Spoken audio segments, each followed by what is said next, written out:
Dave Livingstone, célebre missionário e explorador, 1813–1873. Certo comerciante, ao visitar a abadia de Westminster, em Londres, onde se acham sepultados os reis e vultos eminentes da Inglaterra, inquiriu qual túmulo, excluindo o do soldado desconhecido, era o mais visitado. O porteiro respondeu que era o de Dave Livingstone. São poucos os humildes e fiéis servos de Deus que o mundo distingue e honra assim. Conta-se que em Glasgow, depois de passar 16 anos na África, Livingstone foi convidado a fazer um discurso perante o corpo discente da universidade. Os alunos resolveram vaiar esse camarada missionário, fazendo o maior barulho possível. Certa testemunha do acontecimento disse: contudo, desde o momento em que Livingstone compareceu perante eles, magro e delgado, depois de cair 31 vezes de febre nas matas da África e com um braço descansando numa tipóia depois do encontro com um leão, os alunos guardaram grande silêncio. Ouviram com o maior respeito tudo o que o orador relatou e a maneira como Jesus cumprira a sua promessa. Eis que eu estou convosco todos os dias, até a consumação dos séculos. Dave Livingstone nasceu na Escócia. Seu pai, Neil Livingstone, costumava contar aos filhos as proezas de seus antepassados por 8 gerações.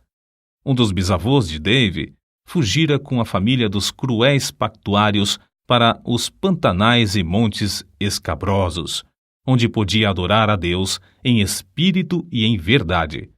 Mas mesmo esses cultos, que se realizavam entre os espinhos e às vezes no gelo, eram interrompidos, de vez em quando, pela cavalaria que chegava galopando para matar ou levar presos, tanto homens como mulheres. Os pais de Dave criavam seus filhos no temor do Senhor.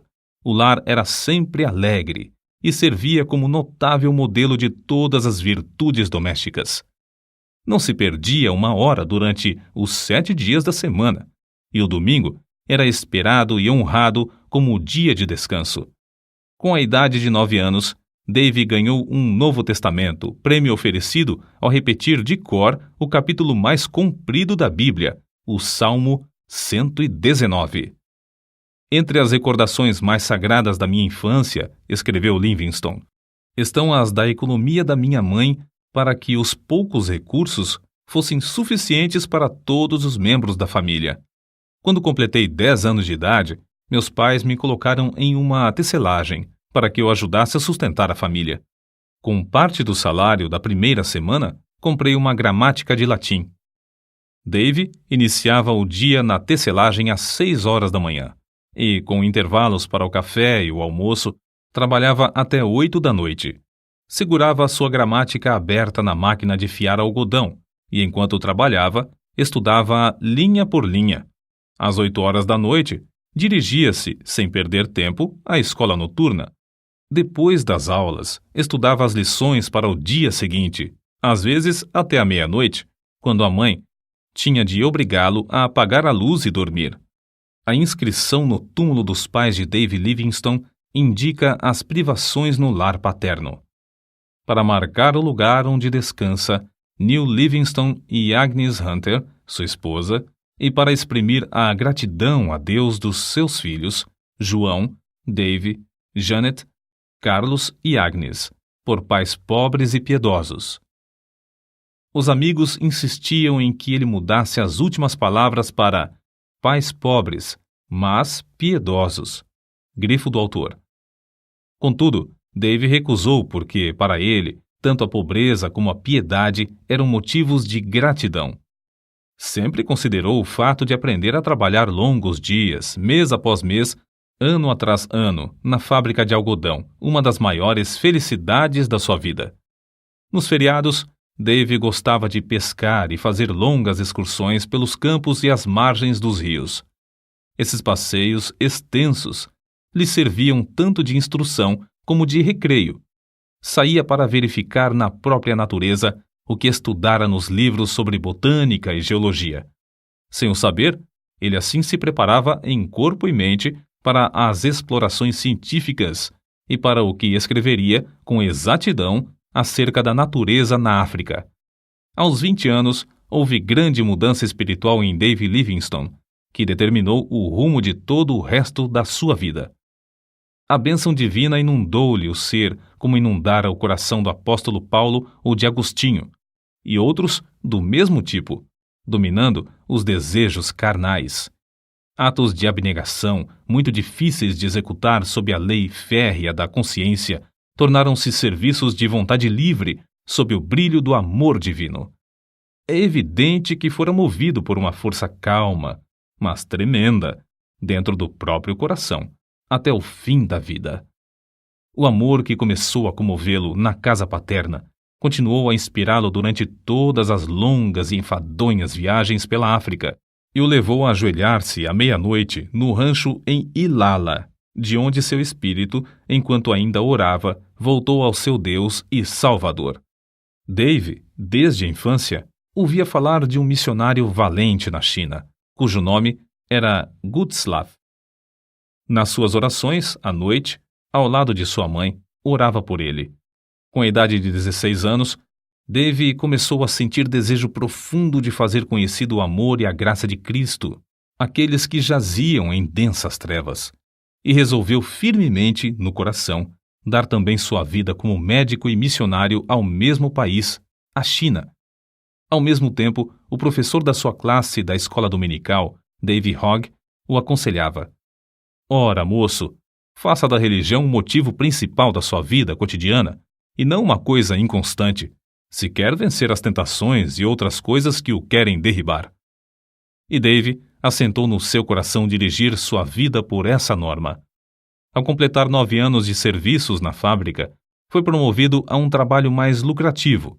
Conseguiu concluir seus estudos, recebendo o diploma de licenciado da Faculdade de Médicos e Cirurgiões de Glasgow, sem ter recebido um tostão de auxílio de alguém. Se os crentes não o tivessem aconselhado a que falasse à Sociedade Missionária de Londres acerca de enviá-lo como missionário, teria ido por seus próprios esforços, declarou Livingstone mais tarde. Durante todos os anos de estudo para ser médico e missionário, sentia-se dirigido para trabalhar na China. Certa vez, numa reunião, ouviu o discurso de um homem de barba comprida e branca, alto, robusto e de olhos bondosos e penetrantes, chamado Roberto Moffat. Esse missionário voltara da África a um país misterioso cujo interior era então desconhecido. Os mapas desse continente tinham no centro enormes espaços em branco, sem rios e sem serras. Falando a respeito da África, Moffat disse a Dave Livingstone: Há uma vasta planície ao norte, onde tenho visto, nas manhãs ensolaradas, a fumaça de milhares de aldeias, onde nenhum missionário ainda chegou. Comovido ao ouvir falar em tantas aldeias sem o evangelho e sabendo que não podia mais ir à China por causa da guerra que havia naquele país, Livingstone respondeu: Irei imediatamente para a África. Com isso, os irmãos da missão concordaram, e Dave voltou ao humilde lar em Blantyre para se despedir dos pais e irmãos. Às 5 horas da manhã do dia 17 de novembro de 1840, a família se levantou. Dave leu Salmos 121 e 135 com eles. O sol não te molestará de dia e nem a lua de noite. O Senhor guardará a tua entrada e a tua saída, desde agora e para sempre. Essas palavras ficaram gravadas no seu coração e o fortaleceram quando teve de suportar calor e perigos durante os longos anos vividos mais tarde na África. Depois de orarem, despediu-se da sua mãe e irmãs e andou a pé, com seu pai, que o acompanhou até Glasgow. Depois de se despedirem um do outro, Dave embarcou no navio para não mais ver, aqui na terra, o rosto nobre de New Livingstone.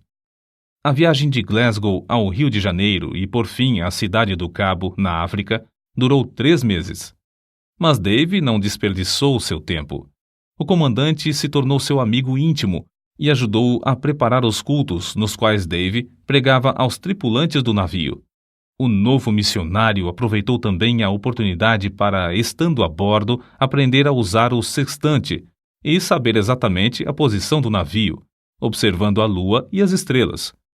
Essa ciência lhe foi mais tarde de incalculável valor para orientar-se nas viagens de evangelização e exploração do imenso interior desconhecido, do qual subia a fumaça de 1000 vilas sem missionário. Da cidade do Cabo, a viagem de 190 léguas foi feita aos solavancos, num carro de boi, através de campos incultos. A viagem durou 2 meses até chegar em Curumã, onde devia esperar o regresso de Roberto Moffat. Desejava estabelecer-se em um lugar 50 a 60 léguas mais para o norte de qualquer outro em que houvesse obra missionária. Para aprender a língua e os costumes do povo, nosso pioneiro passava o tempo viajando e vivendo entre os indígenas. O seu boi de sela passava a noite amarrado, enquanto ele assentava-se com os africanos ao redor do fogo, ouvindo as lendas dos seus heróis. Livingstone, por sua vez, contava-lhes as preciosas e verdadeiras histórias de Belém, da Galiléia e da Cruz. Não parou com os estudos enquanto viajava, fazendo mapas dos rios e serras do território percorrido. Em uma carta a um amigo, escreveu que descobrira 32 qualidades de raízes comestíveis e 43 espécies de fruteiras que davam no deserto sem serem cultivadas. Do ponto que havia alcançado, faltavam-lhe apenas 10 dias de viagem para chegar ao grande lago Ngami, que só descobriu 7 anos depois. De Curumã, o missionário, licenciado da Faculdade de Médicos e Cirurgiões de Glasgow, escreveu a seu pai: "Tenho uma clientela grande. Há pacientes aqui que andaram mais de 60 léguas para receber tratamento médico. Esses, ao regressarem, enviarão outros para o mesmo fim." Estabeleceu a sua primeira missão no lindo vale de Mabotsa, na terra de Bacarla. Em uma carta escrita de Curumã, Livingstone assim descreveu o local que escolhera para centro de evangelização. Está situado em um anfiteatro de serras que se intitula Mabotsa, isto é, ceia de bodas. Que Deus nos ilumine com a sua presença, para que, por intermédio de servos tão fracos, muito povo ache entrada para a ceia das bodas do Cordeiro. Foi em Mabotsa que teve o histórico encontro com um leão. Acerca disso, escreveu Dave: "Ele saltou e me alcançou o ombro. Ambos fomos ao chão. Rosnando horrivelmente perto do meu ouvido, sacudiu-me como um cão faz a um gato. Os abalos que me deu o animal produziram-me um entorpecimento igual ao que deve sentir um rato depois da primeira sacudidela que lhe dá o gato. Atacou-me uma espécie de adormecimento em que não senti dor nem sensação de temor. Contudo, antes de a fera ter tempo de matar, deixou-o para atacar outro homem, que, de lança na mão, entrara na luta. O ombro dilacerado de Livingstone nunca sarou completamente. Ele nunca mais pôde apontar um rifle ou levar a mão à cabeça sem sentir dores. Foi na casa de Roberto Moffat, em Curumã, que chegou a conhecer Maria, a filha mais velha desse missionário. Depois de abrir a missão em Mabotsa, os dois se casaram. 6 filhos foram fruto desse enlace. Depois de Livingstone se casar, a escola dominical em Mabotsa transformou-se em escola diária e tinha como professora a esposa do missionário. Shelley, o chefe da tribo, tornou-se grande estudante da Bíblia, mas queria converter todo o seu povo à força de litupa, isto é, chicote de couro de rinoceronte. Shelley iniciou o culto doméstico em casa e o próprio Livingstone admirou-se da sua maneira simples e inata de orar. Era costume de Livingstone começar o dia com um culto doméstico, e não é de admirar que o chefe o adotasse também.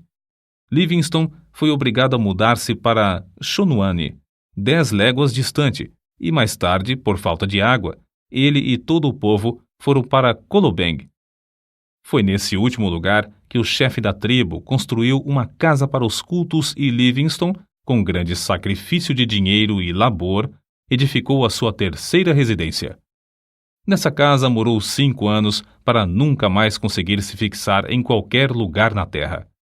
Acerca do trabalho nesse lugar, assim se expressou: Aqui temos um campo muitíssimo difícil de cultivar. Se não confiássemos que o Espírito Santo opera em nós, desistiríamos em desespero. Através do deserto de Kalahari, chegavam boatos de um grande lago e de um lugar chamado Fumaça Barulhenta, o que ele julgava ser uma grande cachoeira. As secas o oprimiam tanto em Kolobeng que Livingstone resolveu fazer uma viagem de exploração a fim de achar um lugar mais ideal para estabelecer a sua missão. Assim, em 1º de junho de 1849, com o chefe da tribo, seus guerreiros, 3 brancos e sua família, saíram para atravessar o grande deserto de Kalahari. O guia do grupo, o Homotobi, conhecia o segredo de subsistir no deserto, cavando com as mãos e chupando a água debaixo da areia por meio de um canudo. Depois de viajarem muitos dias, chegaram ao rio Zouga. Ao inquirir os indígenas, estes o informaram de que o rio tinha nascente em uma terra de rios e florestas.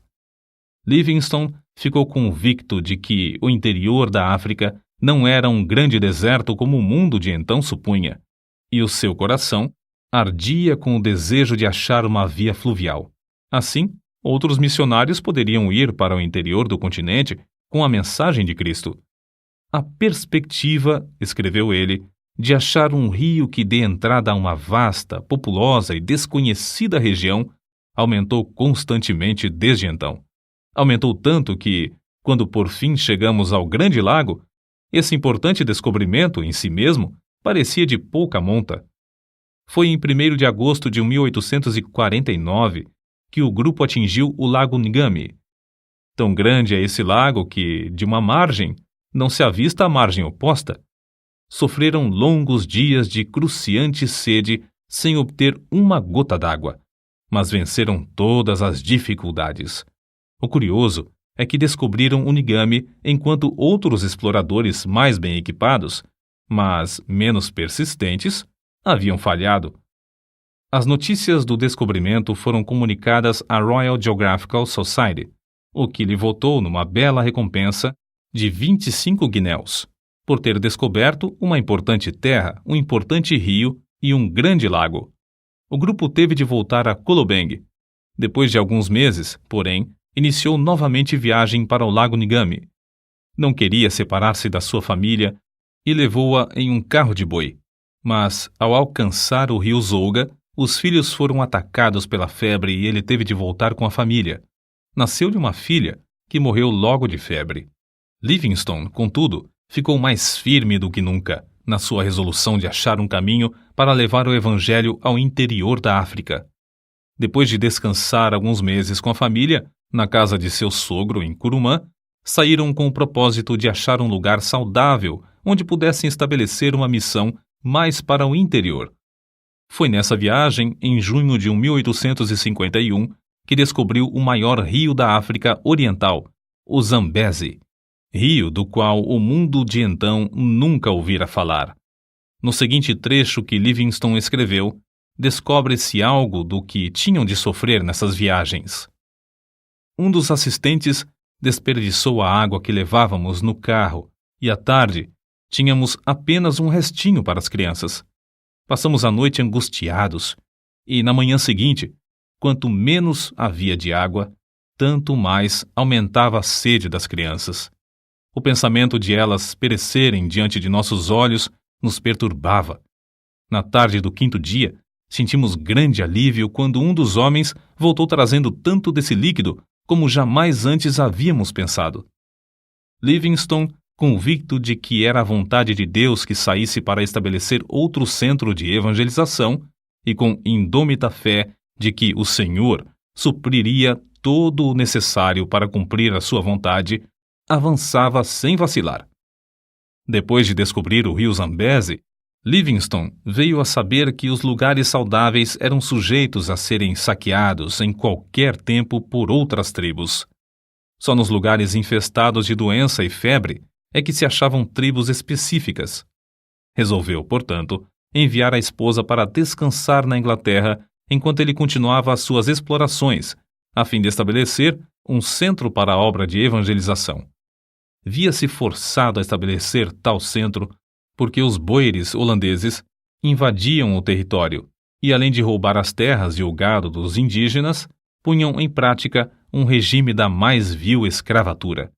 Livingstone enviou crentes fiéis para evangelizar os povos em redor, mas os boeres acabaram com essa obra, matando muitos dos indígenas e destruindo todos os bens que o missionário possuía em Colobeng. Diante desse quadro, o obreiro levou sua família para a cidade do Cabo, de onde seus queridos embarcaram em um navio para a Inglaterra. Nesse tempo, quando Deus suprira todo o necessário para que a família voltasse à terra natal, declarou: Ó amor divino, eu não te amo com a força, a profundidade e o ardor que convém. A separação da família causou-lhe profunda mágoa, mas dirigiu o rosto heroicamente de novo a socorrer as infelizes tribos do interior da África. Havia 3 motivos que o aconselhavam a fazer uma viagem de exploração. Primeiro, queria achar um lugar para residir com a família entre os Barotses e evangelizá-los. Segundo, a comunicação entre o território dos Barotses e a cidade do Cabo era muito demorada e difícil, e ele queria descobrir um caminho para um porto mais próximo. Terceiro, queria fazer todo o possível para influenciar as autoridades contra o horrendo tráfico de escravos. Foi nessa época da sua vida que Livingstone, por suas proezas, tornou-se conhecido no mundo inteiro. No seu ardor, desejando que Deus lhe poupasse a vida e o usasse em abrir o continente para a entrada do Evangelho, orou assim: Ó Jesus, rogo que me enchas agora com o teu amor e me aceites e me uses um pouco para a tua glória. Até agora não fiz nada para ti, mas quero fazer algo.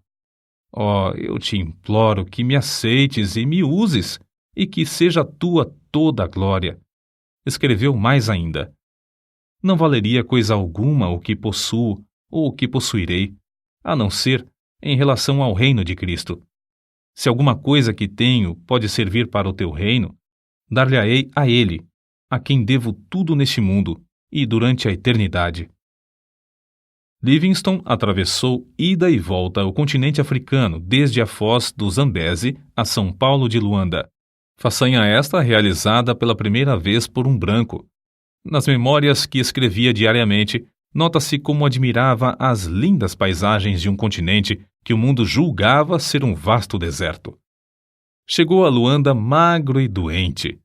Apesar da insistência do cônsul britânico para que regressasse à Inglaterra, a fim de recuperar a saúde abalada, ele voltou a Zambeze por outro caminho, a fim de levar seus fiéis companheiros até em casa, conforme lhes prometera antes de iniciarem a viagem.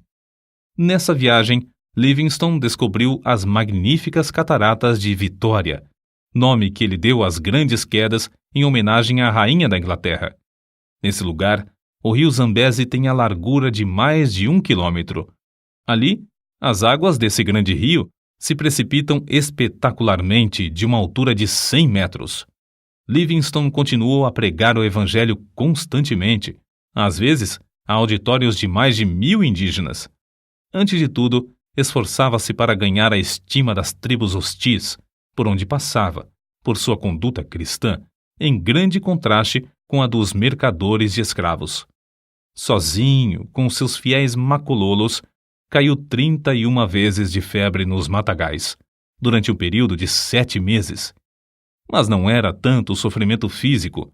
Suas cartas revelam a sua angústia de espírito ao ver os horrores do povo africano massacrado e arrebentado dos seus lares, conduzido como gado para ser vendido no mercado. De um lugar alto onde subiu, contou 17 aldeias em chamas, incendiadas por esses nefandos mercadores e seres humanos. Prometera à sua esposa reunir-se com a família depois de 2 anos. Mas passaram-se 4 anos e meio antes que ela recebesse qualquer notícia dele.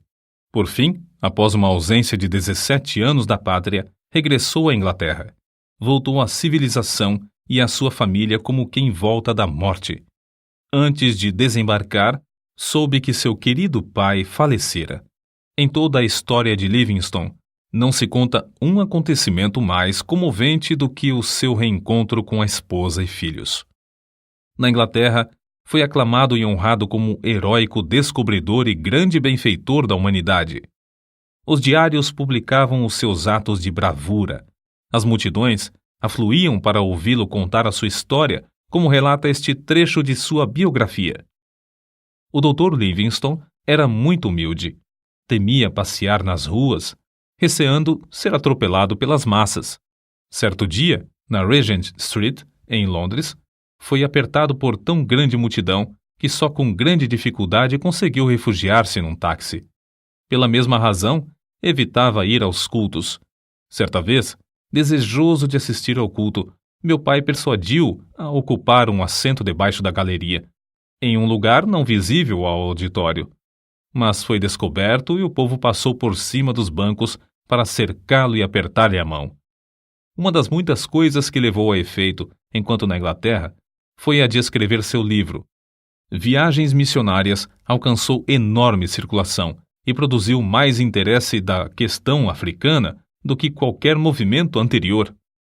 Em março de 1858, com a idade de 46 anos, Livingstone, acompanhado de sua esposa e filho mais novo, Osvaldo, embarcou novamente para a África. Deixando os dois na casa do sogro, o missionário Moffat, Livingstone continuou as suas viagens. No ano seguinte, descobriu o lago Nyassa. Recebeu também uma carta da esposa da casa de seus pais em Curumã, informando-o do nascimento de mais uma filha. A menina já estava há quase um ano no mundo quando o pai soube do seu nascimento. As explorações dos rios Zambeze, Tete e Shire e do lago Nyassa foram feitas com o propósito de saber quais os pontos mais estratégicos para a evangelização, e missionários foram enviados da Inglaterra para ocupar esses lugares. Em 1862, a esposa reuniu-se a ele novamente e acompanhava-o nas viagens, mas 3 meses depois faleceu, vítima da febre, e foi enterrada em uma encosta verdejante na margem do rio Zambeze. No seu diário, Livingstone assim escreveu: Chorei-a porque merece as minhas lágrimas. Amei-a ao nos casarmos, e quanto mais tempo vivíamos juntos, tanto mais a amava. Que Deus tenha piedade dos filhos. Um dos maiores obstáculos que Livingstone enfrentou na obra missionária foi o terror dos indígenas ao verem o rosto de um homem branco. Não era para menos, se considerarmos suas atrocidades. Aldeias inteiras em ruínas, fugitivos escondendo-se nos campos de alto capim, sem nada terem para comer, centenas de esqueletos e cadáveres insepultos, comboios de homens e mulheres algemados aos troncos, seguros pelo pescoço, conduzidos aos portos. É difícil concebermos a magnitude da desolação criada por homens cruéis que participavam do tráfico de escravos. Esses homens tentavam, também, com ódio cruel e arte diabólica, terminar com a obra de Livingstone. Finalmente conseguiram, por meio da política do seu país, induzir a Inglaterra a chamá-lo de volta à sua terra. Foi assim que Livingstone chegou de novo à sua pátria depois de uma ausência de cerca de 8 anos. Os crentes e amigos na Inglaterra, animados pela visão de Livingstone, começaram a orar e enviar-lhe dinheiro para continuar sua obra no continente negro. O nosso herói desembarcou pela 3ª e última vez na África, em Zanzibar. Na expedição que iniciou em Zanzibar, descobriu os lagos Tanganyika, 1867, Moero, 1867, e Bangueolo, 1868. Passou 5 longos anos explorando as bacias desses lagos. A oração e a palavra de Deus foram o seu sustento espiritual durante esses anos de provações, que sofria por parte dos negociantes de escravos. Resolveu, então, fazer o possível para descobrir as nascentes do rio Nilo e solver um problema que durante milhares de anos havia zombado dos geógrafos. Sabia que se descobrisse as nascentes do famoso Nilo, o mundo todo lhe daria ouvidos acerca da chaga aberta na África, o comércio de escravos. É interessante conhecer o que ele escreveu. O mundo acha que busco fama, porém, eu tenho uma regra, isto é, Não leio coisa alguma sobre os elogios que me fazem. Ele sabia que, ao findar a escravatura, o continente se abriria para deixar entrar o Evangelho. Durante os longos intervalos de tempo em que uma carta e outra era recebida na Inglaterra, vindas do coração da África, circularam boatos de que Livingstone morrera. Não só os homens que traficavam escravos queriam matá-lo, mas também muitos dos próprios indígenas, por não acreditarem existir um homem branco que fosse amigo de coração. Ele mesmo contou muitos fatos relacionados às ciladas na terra do Maniuema para o matarem. Nesse lugar, ele escreveu no seu diário: "Li toda a Bíblia 4 vezes, enquanto estive em Maniuema. Na solidão, achou grande conforto nas Escrituras. Reconhecia sempre a possibilidade de perecer nas mãos dos inimigos, mas sempre respondia à insistência dos amigos com esta pergunta: não pode o amor de Cristo constranger o missionário a ir onde a traficância leva o mercador de escravos?" Pela primeira vez, nas milhares de léguas que caminhou, os pés do pioneiro falharam. Obrigado a ficar algum tempo em uma cabana, todos os seus companheiros o abandonaram, à exceção de 3 que permaneceram com ele. Reduzido a pele e ossos por causa da grave doença que sofrera em Maniuema, por fim, chegou a Ujiji. Não tinha recebido cartas havia 2 anos e esperava receber também as provisões que enviara para lá. Contudo, as cartas não haviam chegado. Com o corpo enfraquecido e destituído de roupas e alimentos, veio a saber que lhe tinham roubado tudo. Nessa situação, ele escreveu: "Na minha pobreza, senti-me como o homem que, descendo de Jerusalém a Jericó, caiu nas mãos de ladrões. Não tinha esperança de que sacerdotes, levitas ou o bom samaritano viessem em meu socorro. Entretanto, quando minha alma se achava mais abatida, o bom samaritano já estava bem perto de mim." O bom samaritano era Henry Stanley, enviado pelo New York Herald devido à insistência de muitos milhares de leitores desse jornal, pois queriam saber ao certo se Livingstone ainda vivia, ou, no caso de ter morrido, para trazer seu corpo. Stanley passou o inverno com Livingstone, mas este recusou-se a ceder aos apelos do jornalista para que voltasse à Inglaterra. Livingstone podia voltar e descansar entre amigos, com todo o conforto, mas preferiu ficar e realizar seu anelo de abrir o continente africano ao Evangelho. A sua última viagem foi para Luapula, pois desejava verificar se esse rio era a nascente do Nilo ou do Congo. Nessa região, chovia incessantemente. Livingstone sofria dores atrozes. Dia após dia, tornava-se-lhe mais e mais difícil caminhar. Foi então carregado pela primeira vez pelos fiéis companheiros Suzy Schumann e Jacob Wainwright, todos indígenas. No seu diário, as últimas notas que escreveu dizem: "Cansadíssimo fico. Recuperada a saúde. Estamos nas margens do Mililamo." Chegaram à aldeia de Chitambo, em Ilala, onde Suzy fez uma cabana para ele. Nessa cabana, a 1º de maio de 1873, fiel Suzy achou seu bondoso mestre de joelhos ao lado da cama, morto. Orou enquanto viveu e partiu deste mundo orando. Os 2 fiéis companheiros, Suzy e Schumann, enterraram o coração de Livingstone debaixo de uma árvore em Chitambo, secaram e embalsamaram o corpo e o levaram até a costa, viagem que durou alguns meses e exigiu que passassem pelo território de várias tribos hostis. O sacrifício desses valentes filhos da África, sem terem qualquer propósito de remuneração, não será esquecido por Deus nem pelo mundo. O corpo, depois de chegar em Zanzibar, foi transportado para a Inglaterra, onde foi sepultado na abadia de Westminster, entre os monumentos dos reis e heróis daquela nação. Não havia dúvida quanto ao corpo de Livingstone. Era fácil de identificar. O osso de cima do braço esquerdo tinha distintamente as marcas dos dentes do leão que o atacara. Entre os que assistiram ao enterro estavam seus filhos e o velho missionário Roberto Moffat, pai de sua querida esposa.